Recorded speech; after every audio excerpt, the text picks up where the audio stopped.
Bien, en esta oportunidad vamos a hacer o vamos a estudiar, vamos a desarrollar lo que se llama las técnicas de contar, ¿ok?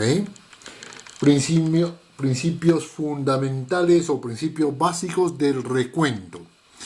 Esto significaría entonces que tenemos que hacer énfasis en el estudio de los principios de Dirichlet, tanto el básico como el generalizado, como el principio de la adición o suma, el principio de la multiplicación, etcétera, etcétera, para luego llegar a continuación, pues lo que se llama las combinaciones, permutaciones y variaciones, ¿ok? O sea, la teoría combinatoria. Bien, vamos empezando entonces. Esto encaja dentro de la asignatura de matemáticas discretas. Matemáticas discretas que vendría a ser entonces en el primer año de las diferentes universidades europeas. Bien, vamos a ver entonces el principio de Dirichlet, o llamado también el principio del palomar, porque Dirichlet tuvo dos principios. Vamos a hacer énfasis a este principio que se llama el palomar, que muchas veces también le llaman el principio del casillero, etc. etc. Bueno, decirles que Dirichlet era un alemán, matemático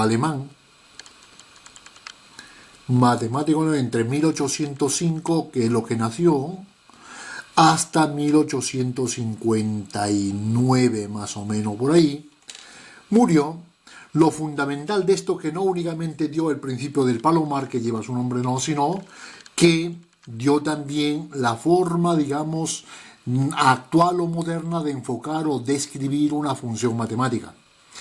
Tanto fue, digamos, el desarrollo matemático que hizo en este principio en la parte matemática, que hoy actualmente su cerebro se conserva en el Departamento de Fisiología de la Universidad de Göttingen, junto con el cerebro de Jacobi, otro matemático importante de la época.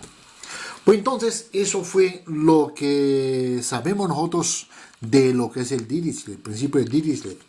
Vamos a ver entonces ahora qué es lo que menciona el principio de Dirichlet. Me dice, por ejemplo, si tenemos m objetos,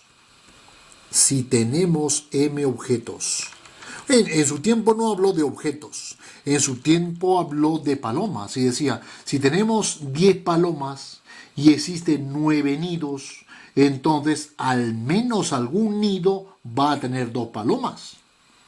Eso fue, digamos, el originario de este principio. Pero ahora la generalizamos un poquito, decimos, si tenemos m objetos, para distribuirlos en n cajas,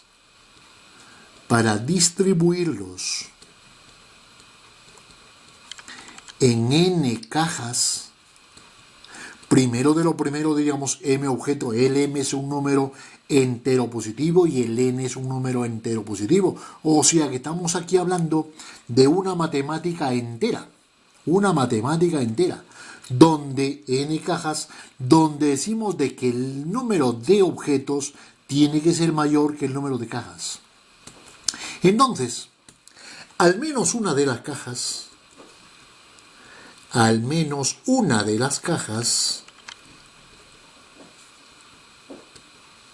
pues tiene dos objetos.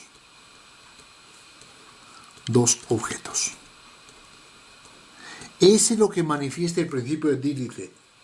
Pero, ¿cómo se aplica este principio de Dirichlet en el desarrollo de la teoría del conteo o en la teoría matemática de saber o distribuir los objetos en las cajas?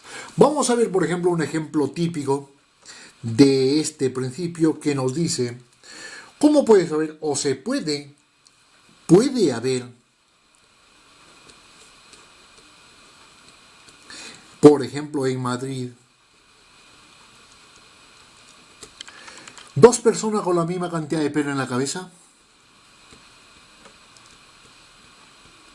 Con la misma cantidad de pelo en la cabeza, el problema sería entonces cabeza. El primer problema que nos chocamos aquí es poder decir cuántas personas puede haber en Madrid ¿Y cuántos pelos como máximo puede tener una persona en la cabeza?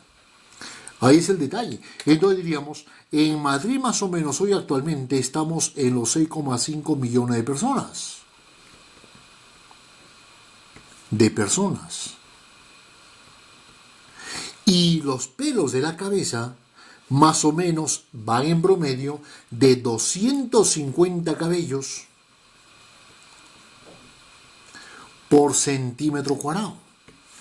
Eso es lo que se conoce, digamos, de tal manera como máximo puede tener, claro, si es una persona calva, no echemos cuentas. Entonces yo digo, como máximo, una persona en la cabeza, tanto en la parte de la cabeza como en la barba, puede tener como máximo entonces 1 millón de pelos. De esta manera. Ahora, esto significaría que nosotros podemos armar aquí dos conjuntos, un conjunto de pelos y un conjunto de personas. Es como decir el conjunto de objetos y el conjunto de las cajas. De tal manera de que nosotros podemos distribuir para cada persona una cantidad de pelos. Y podemos decir entonces, hablamos de personas, solución por acá, hablamos de personas y hablamos de pelos. Bueno, cabello para que no suene mal, ¿no? Pelos. Y digamos, la primera persona le vamos a dar un pelo.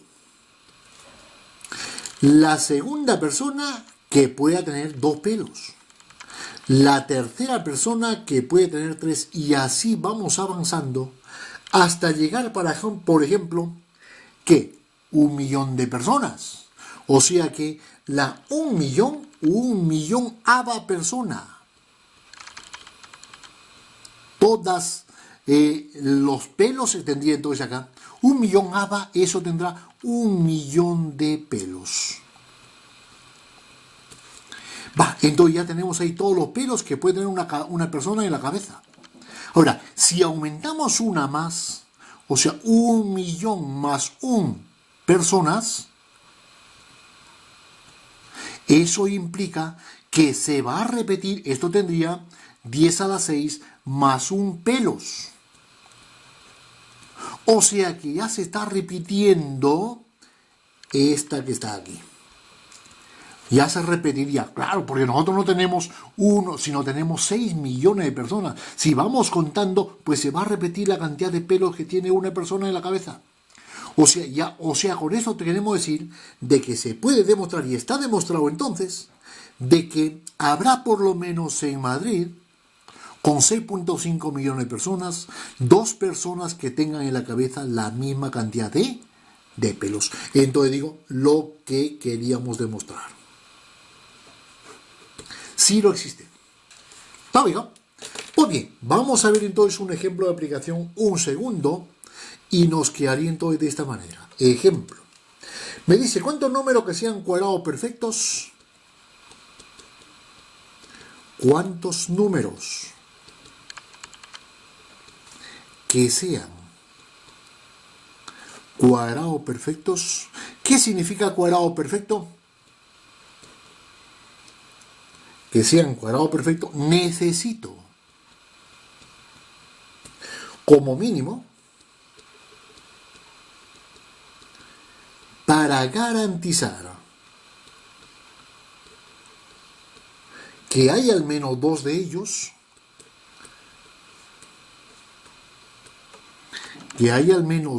ellos, cuya diferencia sea múltiplo de 5. Bueno, vamos entonces por acá enfocando el problema. Me dice entonces, primero de lo primero, el término cuadrado perfecto. Un número es cuadrado perfecto si tiene raíz cuadrada exacta. Por ejemplo, el 25, recuerda bien, 5, entonces es un cuadrado perfecto. Por lo tanto, ahora, y múltiplo de 5 significaría entonces que el resto, al dividir ese número por 5, no me tiene que dar resto, o sea, el resto es 0. Una división exacta al dividir el cuadrado, el número al cuadrado entre el 5. Por lo tanto, diríamos entonces, de idéntica manera, colocaríamos por acá la solución y planteamos el problema de este tipo. Sea el número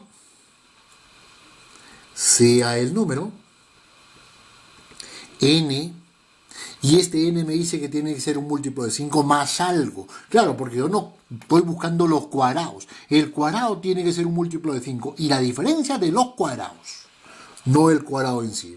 Entonces, si un número n, que sería un múltiplo de 5 más un resto, que puede ser 0, 1, ¿hasta qué valor puede tomar el r? R, como es el resto, sería entonces 0 si es que al dividir este número entre el 5 me da una división exacta. Puede ser 1, puede ser 2, puede ser 3, puede ser 4. 5 no, porque 5 al dividirlo, el número entre 5 de nuevo se repite con el resto 0. O sea, estos son los valores de R que puede tomar esa cantidad, el resto generalizado. Es lo que se llama aquí la teoría en los módulos. Módulo 5, un n en el módulo 5. O sea, en la aritmética modular. Si nosotros nos vamos también por ese tipo. Muy bien, vamos, hablamos del módulo 5, entonces los restos vendían del 0 hasta el 4. Pero nosotros no queremos el n como tal, sino me dicen que sean cuadrados perfectos. O sea, hay que elevar esto al cuadrado. N al cuadrado sería todo este binomio al cuadrado. Y esto sería, desarrollando la potencia, cuadrado del primero más el doble producto más el cuadrado del segundo, sería módulo, o sea, múltiplo de 5 al cuadrado, más el 2 por el múltiplo de 5 por el r, doble producto primero del segundo, r cuadrado. Esto sigue siendo un múltiplo de 5. Esto, por tener el 5 entre medios, todo esto es un múltiplo de 5. Múltiplo de 5 más un r cuadrado. Mi problema es aquí averiguar qué valores tomarían el r cuadrado. Y ese r cuadrado va a tomar los valores siguientes. Diríamos entonces que cuando el r es 0, el r cuadrado también sería 0. Que cuando el r es 1, el r cuadrado también sería 1. Cuando el r es 2, el r cuadrado sería 4. Cuando el r es 3, 9. Y cuando el r es 4, 16. Pero ese 9 y el 16 son mayores que 5. O sea, este 9 la podemos escribir como 5 más 4. Y nos quedaríamos únicamente con el 4. Y el 16 como el 15 más 1. 15 múltiplo de 5, nos quedaríamos únicamente con el 1. O sea que el r cuadrado va a tomar el valor de 0, 1 y 4. O sea que colocamos por acá, eso implica de que el n cuadrado puede ser un múltiplo de 5 más el 0, n cuadrado es igual a un múltiplo de 5 más un 1, este 1 o este 1 da lo mismo, y el n cuadrado es igual a un múltiplo de 5 más el 4, este 4 o el que se agrega 4. Por entonces significaría que hay tres números cuadráticos perfectos que cumplen con esta condición, siendo el n un múltiplo de 5. Por lo tanto, voy a considerar un número más. Voy a considerar, si consideramos el n1 cuadrado, que sería un múltiplo de 5 más ¿cuánto? Cualquier número, desde el 0 hasta el 9, cualquier resto. Pero como estamos en múltiplo de 5, puede ser lo que vemos aquí, 0, 1, 2, 3 o 4. Ponte, por ejemplo, que lo colocaríamos el 3. Esto, por ejemplo. Entonces, 5 más 3, yo sé que al elevar al cuadrado 3, si el r es 3, entonces el al cuadrado sería 9. Y esto sería lo mismo que múltiplo de 5 más 9, que es igual a un múltiplo de 5 más 4. 5 más 5 sigue siendo un múltiplo de 5 más 4. O sea que estaríamos en este número. De tal manera de que la diferencia entre este y el n1, entre estos dos, el n cuadrado, menos el n1 cuadrado me quedaría, se me va el 4 y me quedaría y ese es lo que yo quiero, que la diferencia de dos cuadrados perfectos sea igual a un múltiplo de 5, sabiendo de que el número n es un múltiplo de 5 más algo. Pues bien, ahora digo, ¿cuántos números debo tomar como mínimo? Dice que hay al menos dos números, necesito como mínimo, para garantizar que hay al menos dos de ellos, dos cuadrados perfectos, cuya diferencia sea un múltiplo de 5. Por lo tanto, lo que debo tomar es los tres que vienen por teoría y uno más, que puede ser este, o uno con el 2, o uno con el 5, o lo que sea. Por lo tanto, sería el número, debemos tomar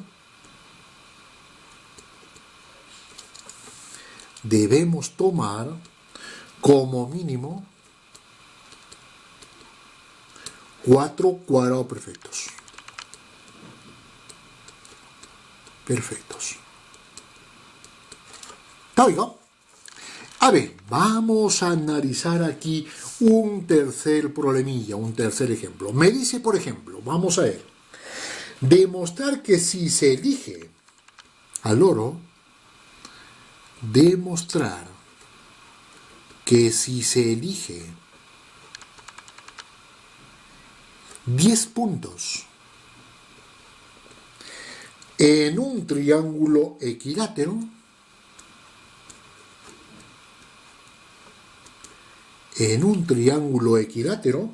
del lado 1, al menos dos de ellos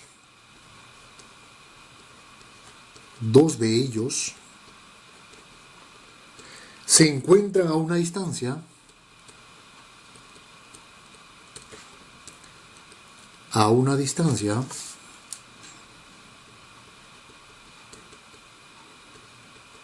menor o igual que un tercio. A ver, pensemos un poquito. Demostrar que si al elegir 10 puntos en un triángulo equilátero del lado 1, al menos dos de ellos se encuentran a una distancia menor o igual que un tercio. Yo dibujaría el triángulo equilátero y digo, ¿qué es lo que me dan acá como datos? Dice, se eligen 10, hay un conjunto de puntos, ¿y qué más? Y me dicen distribuir en este triángulo de tal manera de que la distancia entre dos de ellos tiene que ser muy menor o igual que un tercio. Voy a colocar entonces acá los 10 puntos en el triángulo. Ya tendría 3, 1, 2 y 3. ¿Qué más haría? Puedo hacer esto, por ejemplo, equitativamente repartir acá 4, por acá 2 más, y por acá 2 más. Pero yo tengo en mente aplicar el principio del palomar, de Dirichlet. O entonces, no es que yo tome, por ejemplo, puntos de esta manera, sino que, como tengo 10 puntos y es un conjunto de puntos, voy a hacer en este triángulo que dividirlo, por ejemplo, en 9 regiones iguales. Porque, claro, tiene que haber un conjunto de puntos y un conjunto de regiones y voy repartiendo los puntos en las regiones. De tal manera, si tengo 10 puntos y 9 regiones, hay un punto que me está flotando por ahí y eso lo puedo colocar en cualquiera de las regiones. Ahí entonces encajaría el principio del palomar. Entonces digo, y las 9 regiones lo puedo hacer equitativamente en el triángulo de esta manera. A ver si nos sale bien. He dividido el triángulo en 1, 2, 3, 4, 5, 6, 7, 8, 9 regiones equivalentes. Entonces, el lado de aquí para acá es 1. Entonces, voy a colocar ese conjunto de 10 puntos, uno en cada región. 1, 2, 3, 4, 5, 6, 7, 8, 9. Me sobra un punto. Ese punto, ¿dónde la puedo colocar? Lógicamente en uno de ellos. Pero si este punto, como me dice, como máximo puede ser un tercio, voy a poner que este punto no esté acá, sino que esté aquí. Y el punto que me falta colocar, lo puedo colocar, por ejemplo, en este punto o en este punto. Entonces, lo coloco acá. Si todo esto vale 1, lógicamente la tercera parte